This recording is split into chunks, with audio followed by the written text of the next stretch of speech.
Lai veicinātu pirmsskolas vecuma bērnu izpratni par aprits ekonomikas principiem un vidē draudzīgu dzīvesveidu, biedrība Daibas ilgtspējas centrs sadarbībā ar SIA ZAO un Dabas tehnoloģiju parku Urde īsteno izglītojošo projektu pirmsskola apritē Apriti pirmsskolā, izmantojot saistošus un izglītojošus materiālus, kas palīdz jau agrīnā vecumā apgūt ilgtspējīgas prakses. Skudra Urde mums ir šī projekta tāds galvenais vadmotīvs. Skudras Urdes tēlu jau pirmsskolas izglītības bērni ļoti labi pazīst vairākus gadus. Projekta mērķis tātad ir kopumā izveidot tādu informatīvu, izglītojošu kopumu, materiālu kopumu, kas ir paredzēts pirmsskolas izglītības mērķa auditorijai, un pastarpināti to varēs lietot ne tikai pedagogi, bet arī vecāki darbā ar savu bērnu. Projekta pamatā ir grāmata, kas drīzumā būs pieejama ikvienam. To varēs brīvi lejupielādēt elektroniskā formātā. Turklāt drukātā veidā tā tiks dāvināta pirmsskolas izglītības iestādēm Vidzemes reģionā.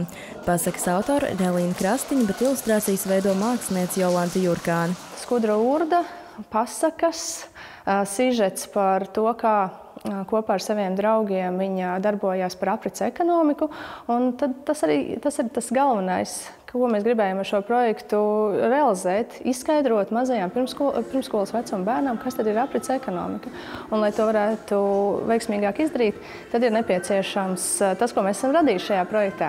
Tā ir grāmata, tas ir oriģināls dziesmas, animācijas multfilmas, kas ir balstīts uz šīs grāmatas pasakas vadmotīviem. Šobrīd jau var urda.lv mājaslapā atrast šos materiālus, kas ir saistīti ar dziesmām un animācijas multfilmām. Un drīzumā arī ievietosim grāmatu elektroniskā veidā. Un to jebkurš interesants varēs lejupielādēt, un grāmatā būs QR kodi, tad uzreiz varēs arī nokļūt uz šīm dziesmām, uz animācijas multfilmām. Viens no nozīmīgākajiem un darbietilpīgākajiem projekta elementiem ir leļu teātra izrāde, kas no šī gada janvāra tiek rīkota ZAO darbības reģiona pirmsskolas izglītības iestādēs. Jāsaka, ka mums pašiem tas ir tāds liels izaicinājums pirmo reizi iekāpt aktieru lomā, leļu teātra aktieru lomā, un vēl lielāks izaicinājums ir apbraukāt gan arī visu Vidzemes reģionu. Tā kā tas tāds mums patīkams izaicinājums, bet jāsastopās, protams, ir ar grūtībām sniegoti ceļi un tāli ceļi jāveic, bet tas pozitīvisms, kas nāk pēc tam no izrādes dalībniekiem, kas skatās šo visu, tas ir gandarījums liels. Kopumā leļu teātra izrāde viesosies vairāk nekā 150 pirmsskolas izglītības iestādēs. Viena no pieturvietām bija Priekuļu pirmsskolas izglītības iestāde Mežmaliņa, kur bērni ar aizrautību sekoja līdzi Skudras Urdes un viņas draugu piedzīvojumiem.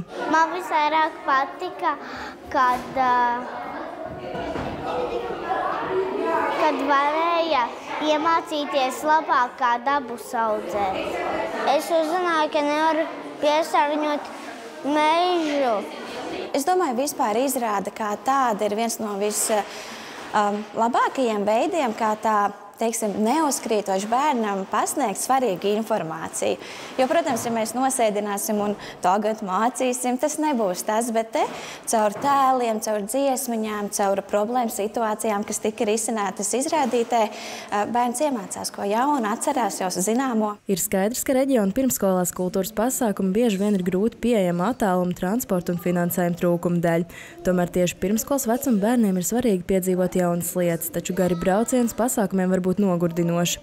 Tāpēc izbraukuma leļu teātra izrādes, kas tiek rīkots pašās pirmsskolās, ir lielisks risinājums. Pilsētā, kā jau viss ir pieejamāks. Mums varbūt šeit Priekuļos ir nedaudz paveicies, jo tepat pāri Mežiņam mums ir kultūras nams, kurš arī diezgan regulāri aicina viesmākslinieks, notiek dažādas izrādes, un šīs pašas vecākās grupiņas iet uz kultūras namu un var izrādes apmeklēt.